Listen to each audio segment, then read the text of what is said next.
സ്വർണത്തിന്റെ നാടല്ലേ നമ്മുടെ തൃശ്ശൂര്. പക്ഷെ പണിക്കൂലി, HUID, ഹോൾസെയിൽ വില എല്ലാം നോക്കണേ. എല്ലാം നോക്കി. ഇനി അഡോറ മതി.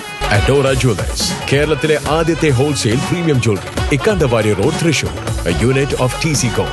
KSU ജില്ലാ വൈസ് പ്രസിഡന്റ് ഗണേഷ് ആറ്റൂരിനെ കൊലപ്പെടുത്തുവാൻ ശ്രമിച്ച DYFI SFI-ക്കാരെ അറസ്റ്റ് ചെയ്യാത്തതിൽ പ്രതിഷേധിച്ച് ചേലക്കര ടൗണിൽ കോൺഗ്രസ് ചേലക്കര വള്ളത്തോൾ നഗർ ബ്ലോക്ക് കോൺഗ്രസ് കമ്മിറ്റിയുടെ നേതൃത്വത്തിൽ പ്രതിഷേധ പ്രകടനവും പൊതുയോഗവും സംഘടിപ്പിച്ചു.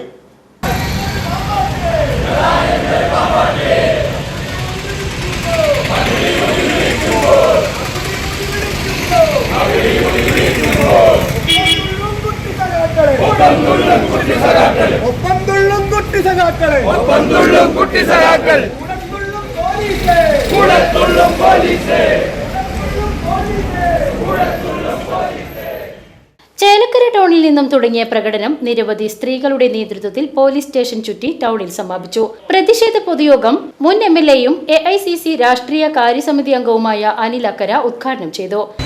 ആ കൂട്ടത്തിൽ വന്ന അല്ലെങ്കിൽ അതിന് എസ്കോർട്ട് കൊടുത്ത ഏത് പോലീസുകാരനെയാണ് പിണറായി വിജയൻ സസ്പെൻഡ് ചെയ്തത്? ഏത് പോലീസുകാരെയാണ് സസ്പെൻഡ് ചെയ്തത്? ആ SP-ക്കും ആ ACP-ക്കും അവിടുത്തെ SHO-നും ഒക്കെ പ്രമോഷൻ കൊടുക്കാൻ പോവുകയാണ് ഈ പിണറായി വിജയന്റെ സർക്കാർ. അപ്പൊ എന്താണ് നമുക്ക് മനസ്സിലാക്കേണ്ടത്? BJP-ക്ക് അല്ലെങ്കിൽ സംഘപരിവാറിനെ സഹായം ചെയ്യുന്ന പോലീസിനെ പിണറായി വിജയന്റെ ഗവൺമെന്റ് സംരക്ഷിക്കുകയാണ്. ഇവിടെ ഇന്ത്യ മുന്നണിയുടെ ഭാഗമായിട്ടുള്ള RSS-നെ എതിർക്കുന്ന ഇന്ത്യൻ നാഷണൽ കോൺഗ്രസിന്റെ പോഷക സംഘടനയായ KSU-ക്കാരെ സംരക്ഷിക്കുന്ന നിങ്ങളുടെ കൂട്ടത്തിലെ SHO-യെ പിണറായി വിജയൻ സസ്പെൻഡ് ചെയ്യാൻ.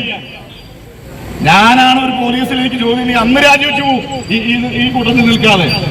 ആത്മാഭിമാനമുള്ള ഒരു പോലീസുകാരനും ഇന്ന് സർവീസിൽ ജോലി ചെയ്യാൻ കഴിയില്ല എന്നതാണ് ലാത്തി പിടിച്ച് തൊപ്പിയും വെച്ച് നിൽക്കുന്ന നിങ്ങളോട് എനിക്ക് പറയാനുള്ളത്. നാണക്കേടിന്റെ അല്ലെങ്കിൽ ഗതി കിട്ടിട്ടാണ് ഇത് നിങ്ങളൊക്കെ സർവീസിൽ ഇരിക്കുന്നത് എന്ന് നിങ്ങൾക്ക് അനുമാനിക്കേണ്ടതായിട്ട് വരും. അതല്ലേ? Chelakkara block congress committee president PM Aneesh അധ്യക്ഷത വഹിച്ചു. Vallathol Nagar block president PI Shanavas, DCC general സെക്രട്ടറിമാരായ E Venugopala Menon, TM Krishnan, PK Muraleedharan, TA Radhakrishnan, NS Varghese, T Gopalakrishnan, KP Shaji, Santhosh Cheriyan, Shivan Veettikkunnu, KC Sivadasan, Muhammad Iqbal, PT Jaison, KR Girijan, Musthafa Varavoor, Mohanan Parathodi, Akhilash Panjal, Prasad Attoor തുടങ്ങിയവർ സംസാരിച്ചു. VCV news, Cheruthuruthy.